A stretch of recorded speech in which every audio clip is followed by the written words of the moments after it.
May buwelta ang grupo ng mga retiradong militar at mga abogado laban kay COMELEC Chairman George Garcia kasunod ng mga umano'y irregularidad sa nakaraang halalan. Panawagan nila ngayon ay isang revolusyon na hindi armado, kundi sa mismong sistema ng eleksyon sa bansa. Narito ang balita ni Jason Rubrico. Chairman Garcia, ang kapal ng mukha mo. Yan ang maanghang na pahayag ni retired Colonel Segundo Metran sa isang press conference na isinagawa ng mga retiradong opisyal ng militar at ilang abogado laban kay COMELEC Chairman George Garcia. Ayon kay Metran, hindi nasasagot ng COMELEC ang umano'y mga anomalya sa katatapos na 2025 midterm elections. George Garcia, at ikaw pa ang umupo sa 2028, magkasubukan tayo. Subukan lang natin ang tapang mo at tapang ng taong bayan.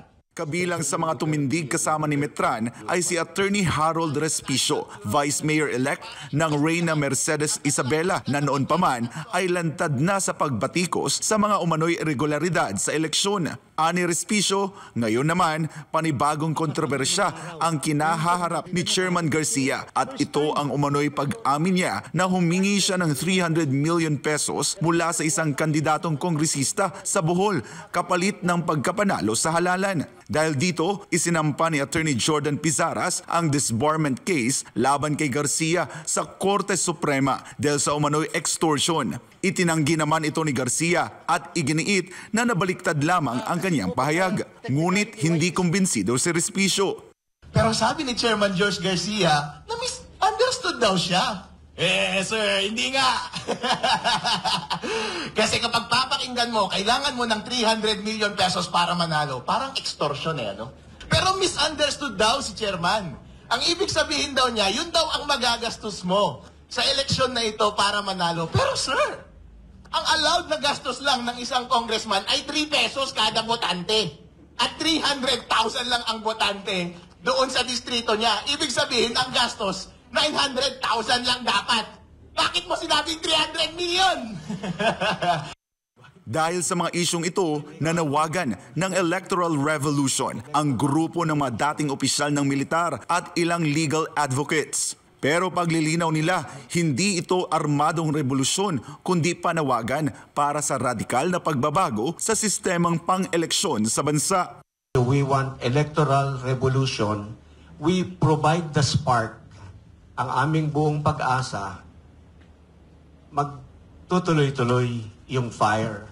Hindi yung putok kami ng putok, walang nangyayari.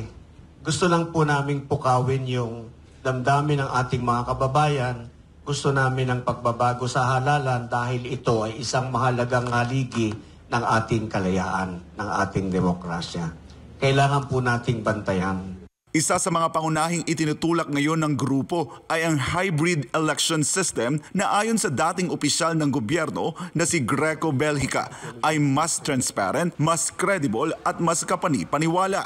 Talking about a hybrid blockchain system of election for 2028 para hindi na ho mangyari yung nangyari today. Ibig sabihin, transparent and mas credible. Nakikita kasi nating lahat at nasusubaybayan ng transmission ng boto. Sa presinto, nakikita na natin, ang mga watchers natin, ito talaga ang boto. Kaya pag i-transmit, alam natin na kung tama or mali yung i-transmit. Ayon sa panukala, magkakaroon ng manual counting sa mga presinto sa harap ng media at watchers. Matapos ito ay automated transmission na lamang ang susunod at ang mga datos ay ilalagay sa isang digital ledger na hindi nabubura at bukas sa publiko.